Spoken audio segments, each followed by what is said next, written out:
Hello friends, viral infections जिनको flu या influenza भी कहते हैं सबसे कॉमन इन्फेक्शंस होती हैं, स्पेशली मॉनसून्स में और सर्दियों में। इस साल पिछले कुछ वीक्स से हमारी कंट्री में जो वायरल इन्फेक्शन फैली हुई है उसके सिम्टम्स थोड़े ज़्यादा सीवियर हैं, इसलिए अथॉरिटीज़ ने उसको सुपर फ्लू का नाम भी दिया है।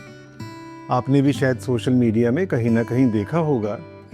तो आज हम बात करेंगे कि ये सुपर फ्लू क्या है, ये कैसे बाकी वायरल इन्फेक्शन से डिफरेंट है और हम इसके लिए क्या प्रिकॉशंस ले सकते हैं।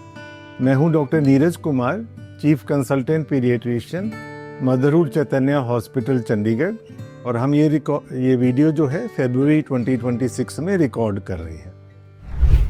तो ये जो वायरल इन्फेक्शंस या फ्लू इन्फेक्शंस होती हैं ये कई टाइप्स की होती हैं, बट जो सबसे इम्पॉर्टेंट कॉमन मानते हैं वो इन्फ्लुएंज़ा ए एंड बी मानते हैं। आजकल जो स्पेशल ये फैला हुआ है इसके सिम्टम्स थोड़े ज़्यादा सिवियर होते हैं, तो इसको जेनेटिक्स से स्टडी किया गया है कि ये इन्फ्लुएंज़ा ए के सबक्लेड टाइप है।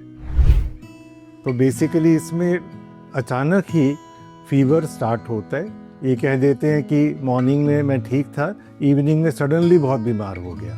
सो high grade fever, sore throat, काफ़ी वीकनेस आ जाती है, कॉफ एंड कोल्ड स्टार्ट हो जाता है, और 3-4 दिन पहले बीमारी बढ़ती है तो उसमें ये सारे सिम्टम्स में काफ़ी वीकनेस फील होती है, खाने पीने का भी दिल नहीं कर रहा होता, खांसी भी इंक्रीज होती है। फिर 3rd-4th डे के बाद एक रिकवरी का पीरियड स्टार्ट हो जाता है जिसमें ये सिम्टम्स ग्रेजुअली कम होने लगते हैं। 6-7 दिन के अंदर अंदर फीवर ठीक हो जाता है, बट कई बार फुल रिकवरी ये देख रहे हैं हम लोग कि जो कॉफ है, जो वीकनेस है, जो एपिटाइट वापस आना है, वो कई बार 2-3 वीक्स भी लग जाते हैं। लकीली कॉम्प्लिकेशंस बहुत कम हो रही हैं जिसमें कोई हॉस्पिटलाइजेशन की ज़रूरत हो।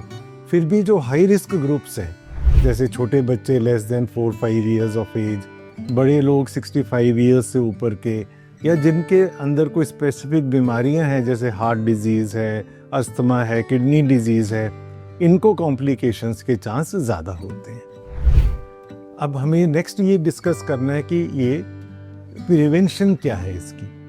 तो प्रिवेंशन बेसिकली ये जो इन्फेक्शन है, ये जब हम बात करते हैं तो जो सलाइवा डिस्चार्ज होता है, जो ड्रॉपलेट्स होती हैं, उससे एक दूसरे में जाता है। इसी तरह से अगर पेशेंट जो है वो अपना नोज़, माउथ वगैरह या स्नीजिंग के टाइम पे जो जर्म्स हाथ में आए हैं वो कहीं पे टच करते हैं और बाद में कोई दूसरा पर्सन उसको टच करता है तो एक दूसरे में ये इन्फेक्शंस हो जाती हैं। और हमें कोविड ने सिखाया ही है कि हमें किस तरह से अपना प्रिवेंशन करना है। तो उसमें यही है कि हमें इस समय क्राउडेड प्लेसेस में जाने से अवॉइड करना है और फ्रीक्वेंट हैंड वॉशिंग करनी है। अपने हैंड पे, नोज़ पे हैंड्स को कम से कम लेके आना है। और अगर किसी को हमें पता है कि कोई बीमार है, किसी को फीवर है, तो उससे थोड़ा आइसोलेशन रखना है। उसकी केयर करते हुए या उसके पास जाते हुए हम मास्क भी पहन सकते हैं। सेकंड इम्पॉर्टेंट है कि हमें किन सिम्टम्स में हॉस्पिटल या डॉक्टर को कंसल्ट करना है। तो उसमें यही है कि अगर 3-4 डेज हो जाएं और फीवर में कमी ना लगे तो एक ये पॉइंट हुआ। सेकंड है कि अगर उस पेशेंट को या बच्चे को सांस की तकलीफ ज़्यादा हो। तीसरा, अगर वो ड्राउजी, सेमी अनकॉन्शियस सा लगे।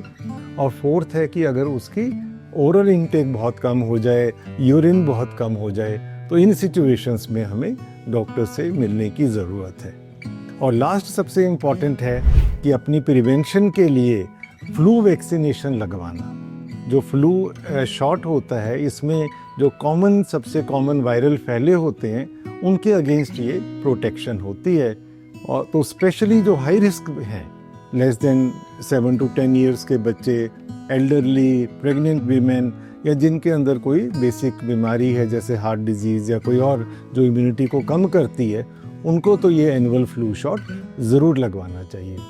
और किसी को अगर ये बीमारी है तो इसका कोई स्पेसिफिक ट्रीटमेंट नहीं है, इसमें बस हमें फीवर को कम करने के लिए पैरासीटामोल लेनी है, फ्लूइड इनटेक ज़्यादा रखना है, रेस्ट करना है, अपने आप को आइसोलेट करना है, और सबसे इम्पॉर्टेंट है कि इर्रेशनल खुद मेडिकेशन नहीं लेनी, जैसे एंटीबायोटिक्स हो गई, स्टेरॉइड्स हो गए, इन सब की इसमें कोई ज़रूरत नहीं होती।